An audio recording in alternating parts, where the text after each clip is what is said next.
সেভাবে একটু গুরুদেবের বদনে হরি কথা শ্রবণ করব, কিন্তু আমি আয়োজন করতে পারছি না, তাহলে এই দেহ রেখে কি লাভ? দেখবেন অনেক মায়েরা বাবারা 5 জন বৈষ্ণব সেবা দেওয়ার জন্য আকুতি মিনতি করে, কিন্তু সামর্থ্য কুলায় না, অনেকে নিতে পারে না, সাধুগুরু বৈষ্ণবকে নিতে পারে না, বাড়িতে একটু পাঠ দেবে, একটু কীর্তন দেবে, নিতে পারে না। অনেক মায়েদের খুব ইচ্ছা, বাবাদের ইচ্ছা হয়। সেরকমই ওই মা বলছে, আমি যখন গুরুদেব যখন গৃহে এসেছে, ভক্ত এসেছে, আমি যখন দুটো হরি কথার আয়োজন করতে পারবো না, তাহলে জীবন আমি রেখে কি করব? আমি গঙ্গায় ডুবে মরব। যখনই ওই মা গঙ্গায় ডুবে মরতে গেছে, আর ওর গুরুদেবেরই ছবি জলের ভিতরে মিশে বসেছে। বলছে, মারে তুই মরবি কেন? তোর এই দেহটা তোর, তুই মরবি কেন? উঠে আয় মা, উঠে আয়। তুই গুরুদেবের, তোর এই দেহ তোর, তুই গুরুদেবকে তো কবেই তুই সমর্পণ করে দিয়েছিস, তুই মরবি কেন? মরলেই কি তোর সমস্যার সমাধান হয়ে যাবে? গুরু সেবা ভক্ত সেবা হয়ে যাবে? তুই নিজ কর্ণে হরি নাম শুনতে পারবি, হরি কথা? মরতে পারলো না বাবা। উঠে এসে এবার কি করবে, কি করবে? ওদের অঞ্চলে, ওদের পাড়ারই এক লম্পট ছেলে, কোটিপতি লম্পট ছেলে, 2 বছর ধরে, অতীব সুন্দর তো, 2 বছর ধরে তাকে প্রলোভন দেখাচ্ছে যে কেন এত গরিব, এত দরিদ্রতায় তুমি জীবনযাপন করছো, তুমি আমার কাছে চলে এসো, আমি তোমাকে রানী করে রাখবো। অনেকদিন থেকে 2 বছর ধরে সেই মাকে ওই লম্পট ছেলেটা তাকে প্রলোভন দেখাচ্ছে, কিন্তু সতী লক্ষ্মী নারী, অতীব সুন্দরী, তার প্রলোভনে কোনোদিনও পা দেয়নি। আজ সে মনে করলো, গুরু সেবা দিতে গিয়ে যদি আমার এই দেহ বিক্রিও করতে হয়, সেবা দিতে গিয়ে যদি এই দেহটাকেও বিক্রি করতে হয়, আমি যাব মন্দিরে, এবার যাবো ওই লম্পটের কাছে, আমি যাব মন্দিরে।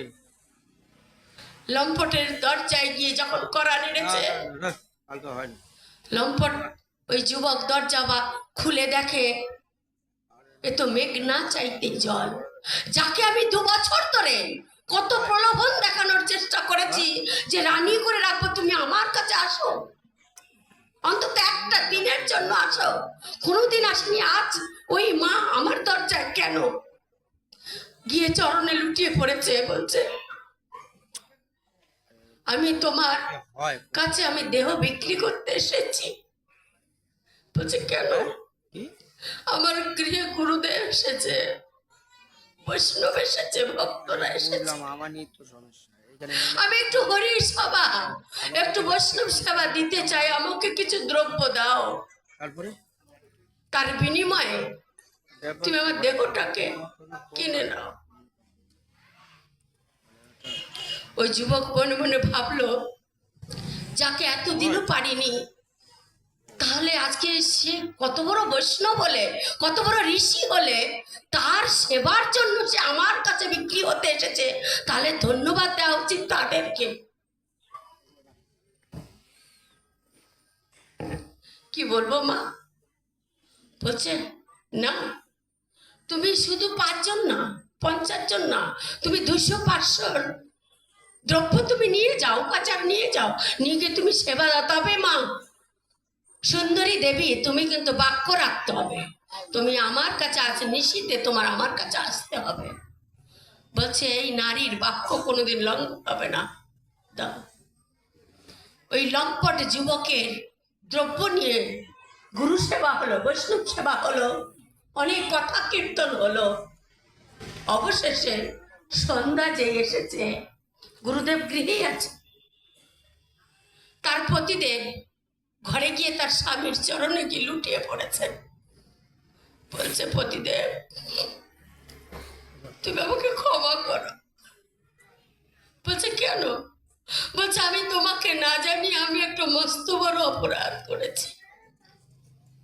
বলছে, দেবী তোমার জীবনে তো তুমি অপরাধ করোনি, কি অপরাধ করেছো বলো? বলছে, অপরাধ অগ্নি সাক্ষী করে, ব্রহ্মা সাক্ষী করে, দ্বিজ ব্রাহ্মণ সমস্ত সমাজকে নিয়ে আমি অগ্নি সাক্ষী করে তোমাকে আমি আমার এই দেহ মন প্রাণ জীবন যৌবন অর্পণ করেছিলাম। কিন্তু আজ সেই দেহ আমি এক লম্পটের কাছে আমি বাধা রেখে এসেছি গুরু সেবা ভক্ত সেবা দেওয়ার জন্য। তা প্রভু তুমি আমাকে ক্ষমা করো। স্বামীকে বলছে, সেই স্বামীও চোখের জল ছেড়ে দিয়ে ওই দেবীকে চরণ থেকে তুলে নিয়ে বুকে জড়িয়ে ধরে বলছে, হে প্রভু, আগামী জন্মে যদি বলে যদি কিছু থাকে, তুমি জন্মে জন্মে যেন আমার এই সুন্দরী স্ত্রী যেন আমি আবার জয় জয় করে ফিরে পাই, যেন ঘরে ঘরে যেন এরকম স্ত্রী তুমি সতী সাবিত্রী। বলছে যাও, বলছে যাও দেবী, তুমি যাও। তুমি ওকে লম্পট বলো না গো, তুমি লম্পট বলো না, ও লম্পট নয়। যার ভগবানের সেবা, গুরু সেবা, ভক্ত সেবা, যার দ্রব্য উপাচারে হয়, সে কখনো লম্পট হতে পারে গো বা? সবার অর্থ সবার উপাচার সেবায় লাগে না। অনেক জগতে অনেক কোটিপতি আছে, সবার অর্থ সেবায় লাগে না। ওকে তুমি লম্পট বলো না দেবী, তুমি যাও, তুমি উত্তম কাজ করেছো, তুমি যাও। তবে হ্যাঁ, যাওয়ার আগে যে লম্পট যুবকের জন্য যে এত বড় সেবা হলো, তুমি তার জন্য আমি একটা প্রসাদ সাজিয়ে দিচ্ছি, তুমি তার জন্য নিয়ে যাও। কত স্বামী ত্যাগী, কত সুন্দর ভক্ত হলে, তার হৃদয়টা কত পবিত্র হলে সেই এই আলাপ করতে পারে। গুরুদেব কি জানে না যে কোথা থেকে এই দ্রব্য আসছে?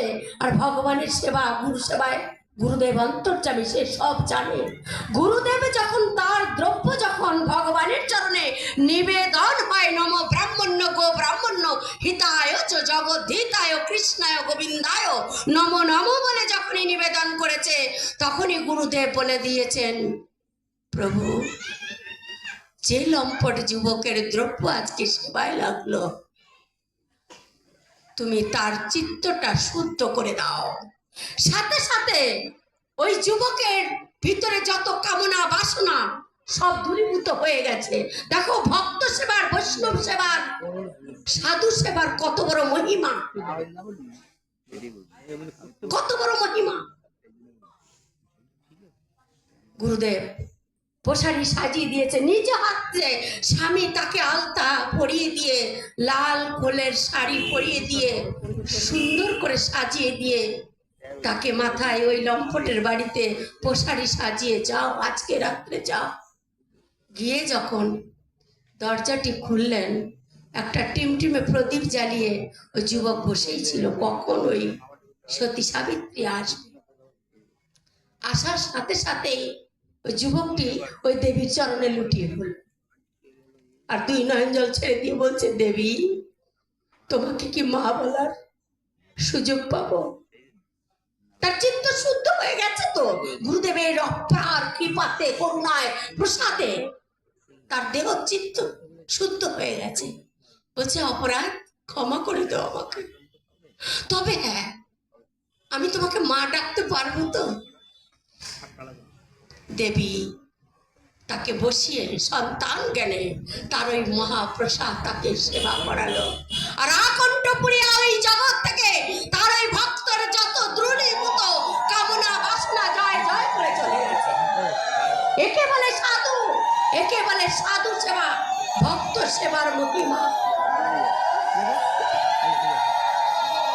বলছে, আমি দেবী তোমার ওই মায়ের গুরুর চরণে আমাকে একটু নিয়ে চলো, আমি কালকে তার চরণে আমি দীক্ষা গ্রহণ করবে।